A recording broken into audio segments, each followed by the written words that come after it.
And away we go, ladies and gentlemen. We are now down into the losers bracket, round 2, which basically means that both of these fantastic players are fighting for their lives.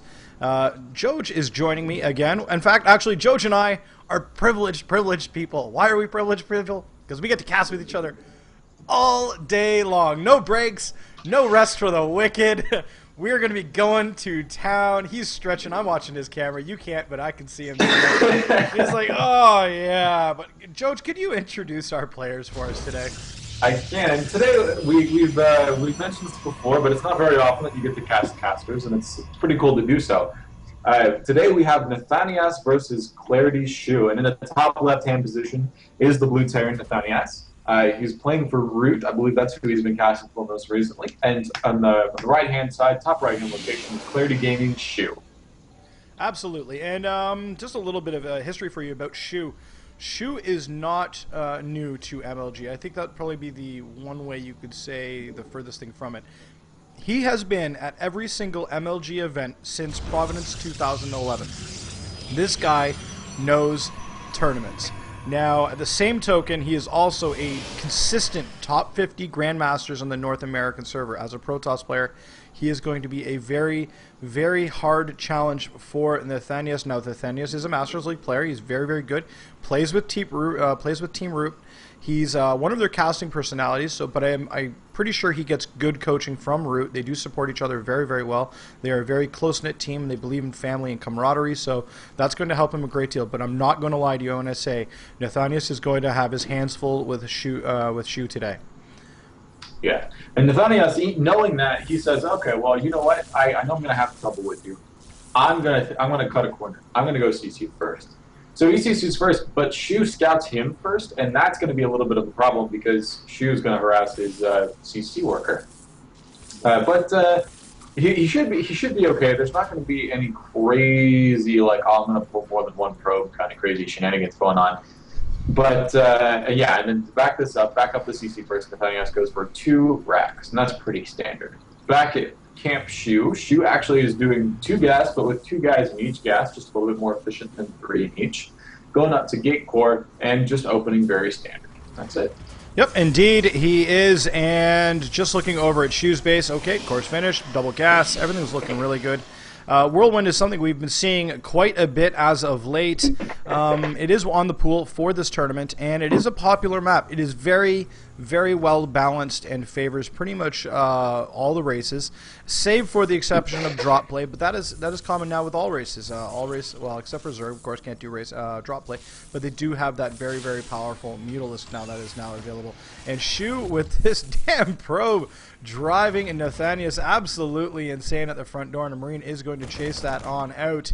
At the same time, I'm just taking a look over at his base. We do have Warp Gate being researched as well, and just bringing up the production tab for you viewers at home.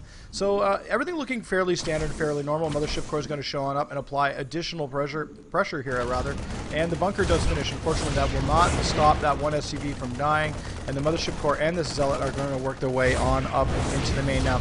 You don't need a lot to be able to take this down. Oh, now there's a Stalker here. This is actually looking very, very scary for Nathanais. He does not have a whole lot of units. He's going to have to pull workers off the line in order to provide a bit of a buffer between that Zealot and the Stalker and the Marines that he does have. This can be fought off by Nathanais, but Shew is looking very, very strong. And but in the same token, it looks like he's going to lose that Stalker as well. Yeah, and so with that SCV pull, Nathanais is the happiest about that, but he has Shew off that Stalker. Back behind this, Shew is going for an expansion and a Stargate. This is pretty cool because this is going to be, because Nathanais' opening is going to be so Marine heavy. It wouldn't surprise me if he skips Oracles entirely. But normally, when I see an early Stargate and Protoss vs. Terran, it's for Oracles. So if it's not Oracles, it will probably be a couple of Phoenix. Well, we've seen MC do this where he plays it with adds Phoenix's honor in the early game to help deal with drops and to help kill medevacs and Vikings later on. And so that's not too uncommon. But I'm curious to see what comes of this Stargate. Okay, and then the same token, He's going to continue on with the Stargate. What is he going to produce out of it? It is going to be Phoenix play as well. And then at the same time, over on the over in Nathanais' base, it looks like that he's going to continue on with the macro build that he's going with. He's going with a bio heavy against this, and also grabbing an engineering base so he can get his upgrades up and running. He is going for double reactors, so it's going to be marine heavy. Perhaps maybe going with some Reapers, but I don't think that would be the case. Normally Reaper is an early harass unit, so I don't think he'd be doing that. It's going to be marine heavy at the very least, so we'll see exactly which way he's going after that. I don't see a factory down quite yet. I'm a little concerned about that. That is something you definitely want to get on top of, especially when you start looking at engineering bay upgrades and such like that. And medevacs are going to be a very, very important tool, and you can't get there without having a factory. He certainly can afford it around this particular point in time. He's starting to load up his bunkers and get them all ready up for defense. And with the mules being dropped down, taking a look at the economy tab, 36 to 31 workers, he's in good shape. He should be able to throw down a factory fairly soon, and in fact, there it is. I stand corrected. He's just a little bit behind me, or maybe I'm off my timing. Yeah, and here comes a little bit of a poke from Shew. He comes in with a couple of workers, are really a marine, but that missile turret finishes up just in the nick of time and shoos them away. There is a missile turret in the main, in the natural, and at the bunker at the front. So Nathanais has two bunkers. He's a little bit worried about what Shew could be doing. Maybe, he might have been expecting a gateway-heavy Void Ray push once he scouted that Stargate, and with a bunker-busting Void Ray ability, which is pretty common. But really, it's just for Phoenixes, and they're going to come in, lift up stuff that's building, lift up FCVs that's building buildings, and just be as annoying as possible. Nathanais is moving across the map right now. There are not... Actually, there's almost nothing here for Shew. This push could do a little bit of damage because there's everything has been spent on tech and production facilities.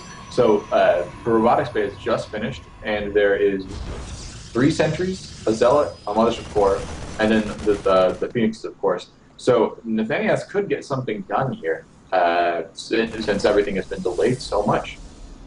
No, absolutely, and these Marines are just working around. They're doing a little bit of poking and scouting to see if the third has been taken just quite yet. Nothing has been. Obviously, as we can see, there is no nexus up in any of the third locations. Still 2 bases for both players. The Marines are much, much slower than these Phoenix. The Phoenix are going to come on back. Shew's actually been using these Phoenix very, very well. He's not been losing them, which is very important, obviously. He's able to rack up the occasional kill, but he's not overcommitting. More importantly, he's using them to scout, get a couple of pokes, and then go. But as you can see, he has really good vision of the map, and we'll just take a quick peek. As you can see, he sees everything that is on this base. He knows exactly what's going on.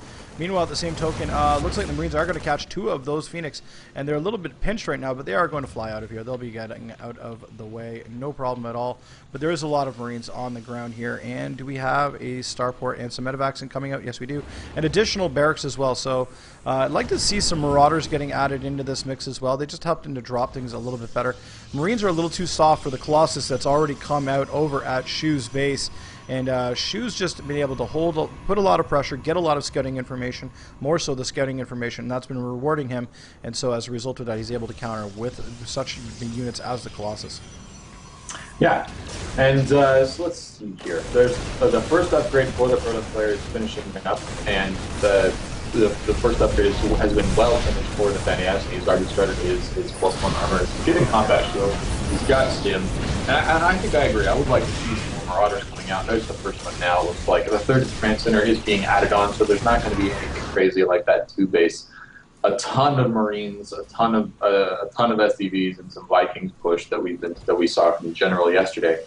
But there is going to be a third base, and looking over at Shew is going to be fairly happy. Although there is a little bit of engagement with Nathanais in the natural with Shew. Shew gets some good force fields and just kills a couple Marines for free in exchange for some Colossus help. He's got to be pretty happy with that. Yep, absolutely. There's a little bit of a drop earlier than that, but got mopped up so quickly by Shew. The Phoenix sniped him out of the air as they were trying to take off and get out of there. So, I mean, unfortunately for Nathanais, what Marine lead he did have is not doing so well. From a supply standpoint, he's looking at 111 to 93 supply, so nothing too huge of a difference. 56 to 53 workers, so nothing too crazy there. If we do take a look at the Army supply, 59 to 40. At this point in the game, it's a little bit of a lead, but it's not huge. It's not an absolutely massive lead. And it should point out that as it sits right just this moment, we have some Zealots. They have +1 armor. That's good. And the Colossus don't have any other upgrades. The Marines and the Marauders, on the other hand, do have +1 weapons, which is always a beneficial thing. They are researching these, though. Do keep that in mind. The +1 weapons is being researched. We also have +1 air weapons as well being researched, and we do have combat, or rather shields, or other armor, is also just finishing up now. So it's 1-1 Marine Bio, Marine Marauder Medevac against, as it sits right now, a lot of Zealots and Colossus, but they do not have that attack upgrade. Not for about 40 more seconds. In 40 seconds, this is going to be 1-1, match both sides of the coin. It's not going to favor, and I'll say this, Colossus versus Bio, generally as a rule, the Bio doesn't come out ahead. Yeah, that's a pretty fair statement. And actually, there was enough Phoenixes here with this Bio pushed out that Phoenix has just lifted all the Bio and was able to clean it up. That's really interesting. So it looks like he's continuing Phoenix production. That's kind of cool. I think this is to deal with drops and to deal with the medevacs in big engagements. That's going to be really interesting. There's a lot of Colossus out on the map, and the Colossus count does not appear to be stopping. So the Phoenixes will also help buffer the Colossus against the Vikings of Nathanais. Nathanais is making Vikings a couple of times, 4 at a time even. And now Hellbats and Marauders are on the way. +2 is started, and the third base is secure for Nathanais. So he's kind of gearing up for a little bit of a later game. He doesn't want to do anything crazy. He doesn't want to end the game right away. And yeah, this game is pretty stable despite a little bit of a weird opening. But Shew is moving out across the map and maybe looking to take an engagement at the third of Nathanais. Yep, absolutely. And just taking a quick peek, the Vikings are working away on the Phoenix. They do have a substantial range advantage, so they're going to get a lot more shots off as they come in and out of that range. And that scan was actually really good in kind of giving Shew away, and so then that way he was able to position. A nice recall there. We'll get that forces out of there. Didn't want to continue that engagement. Certainly did not want to have to try and do a staggering run while defending themselves against the long range of the Vikings and trying to defend his Colossus. But like you said, continuing with Phoenix, I have mixed feelings about this. The economy could be spent in other places, but because of the fact that there are so many Vikings out in the skies, it is good to have something to help buffer these Colossus to keep them together. There's a lot of Zealots on the ground. That's going to have no problem against the Marines, but at the same token, it is very important though that these Colossus are defended. It looks like it's going to be an attack there. So many Vikings. Oh my goodness, and they are going to get a lot of shots off as they stagger their way back. A little bit of kiting here by the Vikings, trying to get some free shots off and take care of this Air Force. Stalkers are going to work away on those. The rocks are getting knocked down by the Marine Marauder. 1-1 upgrades on both sides of the coin. And Colossus are going to continue to work down. However, unfortunately, they are getting focus fired down by the Vikings. Vikings are getting shot down by the Phoenix, as well as the Stalkers. Marines, Marauders on the bottom low ground, getting roasted by the lasers of the Colossus. I know they're not called lasers, they're called thermal lances, but at the end of the day, it's still so exciting. I don't know how to take it. And the photon overcharge goes down on the Nexus. And this got mopped up unbelievably well by Shew. It could have gone a lot worse if he didn't get choked. But it's amazing how that actually worked out. Shew with very, very good control, and Nathanais must be concerned at this point. He doesn't have a whole lot back in his base. Yeah, that was definitely a good thing for Shew. She was able to hold, and with that timing leaving for Nathanais, he's kind of stacked quite a bit of his army in order to do that, and they traded well. They traded fairly evenly, but Protoss is definitely ahead because after that, and Protoss is taking his fourth. Nathanais is trying to land his fourth, but there's actually a little bit of a pylon underneath Nathanais' fourth. He's not going to be very pleased with that. He's going to have to recast some guys to go take that. Yep, he's going to have to take care of that. As you can see, it is locked in underneath that command center. This is going to stop that landing. And it's funny because these Marines and Marauders just walk right about. It's like, hey, yep, pylon. All right, let's just keep going, guys. You know, somebody else will take care of that. No, they're going to turn around, get a quick statement, and go take care of that. It almost feels like we're watching a bit of an episode of StarCraft when that kind of thing happens, because it's like, yep, that's there. All right, keep going. No big deal. No change. And then the Phoenixes are going to head on out and maybe see if they can scoop themselves up a couple of free unit kills over here, or is it going to be for scouting? I'm not certain. He does have himself a probe over on the left-hand side of the screen. At the same token, Nathanais is looking fairly good economically. He has a good number of workers, 70 to 56 Phoenix, he's a little bit behind with regards to Shew. Shew is certainly ahead. And they're both expanding to their bases. Nexus going down over on the right-hand side of the map. Again, the Colossus, the Command Center finally lands. And however, Phoenixes are going to fly on in. It's basically this persistent harass by Shew has been fairly good at taking care of workers. But that being said, it's not inhibiting Nathanais' production all that much. He has a ton of Vikings still in the friendly skies, or not so friendly skies, depending on which way you fly. And lots of Marauders as well. They certainly do hold up a lot better against Colossus. Now, looking back at Shew's base, he's still going with the same type of unit composition. He now has 2-2 upgrades. +3 is on the way, as well as +3 armor. And meanwhile, at the same token, these Vikings are not upgraded even in the slightest. Marauders have 2-2 as well. However, they are not getting their armor upgrade researched yet. It is just the weapons upgrade. Cloak is being researched for the Ghosts. This is a good choice. Throwing down some EMPs will always help things. It basically reduces the amount of damage that you have to attack with. And I'm really looking how this is looking for both players, to be perfectly frank. With 184 to 176 supply, it's a really, really even match at this point. Yeah, although Shew is doing something very interesting. He's got 17 Phoenixes. This is not common at all. I don't think I've ever seen a PvT with this many Phoenixes in the late game. That is a lot of supply that is not army supply. So Vikings will be taken care of by that, I feel. So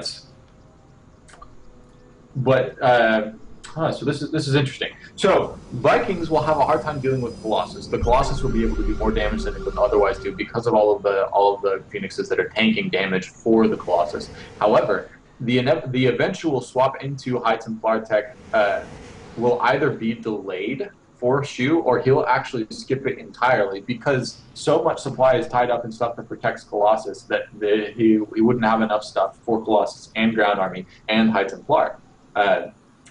So the Ghost from Nathanais may actually not be as useful as they would normally. There may not be that High Templar Ghost dance. It may be more based in the skies. And here's a big engagement with Phoenixes versus Vikings. And those Phoenixes are shredding the Vikings. Good contact at the top of the ramp for Nathanais. But the Vikings are losing quite a bit, and Shew is just kind of playing it safe. His army sits back while he goes in. Oh my goodness, and so many Ghosts get killed right there with a little bit late on the Cloak. And so snipes are coming down, but he's not going to actually kill any of those Colossus. As well as a big warping in Nathanais' natural. Nathanais is losing so much stuff here, and at the very least, mining time. SCVs, I don't believe were pulled. I believe they all died. Oh my goodness, that is looking very badly for Root Nathanais. No, it's not looking good at all. He's about to lose this command center. It ultimately does fall.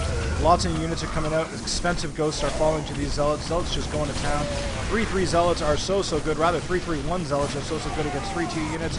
And Nathanais continuing to apply pressure here as Shew does wisely back up. As you can see, Concave's at the top of the ramp. He does have his Phoenix. They do have a 1-1 upgrade Phoenix, which is why I think they're outperforming these, two 1-1 Phoenixes against these Vikings, which is why I think they're outperforming. Vikings have no upgrades whatsoever, and basically that natural has been completely destroyed. These Super Zealots are just going to town on anything and everything that's in front of them.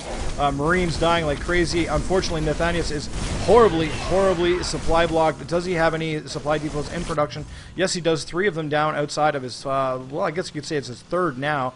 And at the end of the day, this is not boding well. There's a huge push here. Colossus roasting away on normally the 3rd base, and a big GG by Nathanais. And ladies and gentlemen, that will spell a certain defeat for game number 1 here in this best round of 3. Sorry, it's round 2.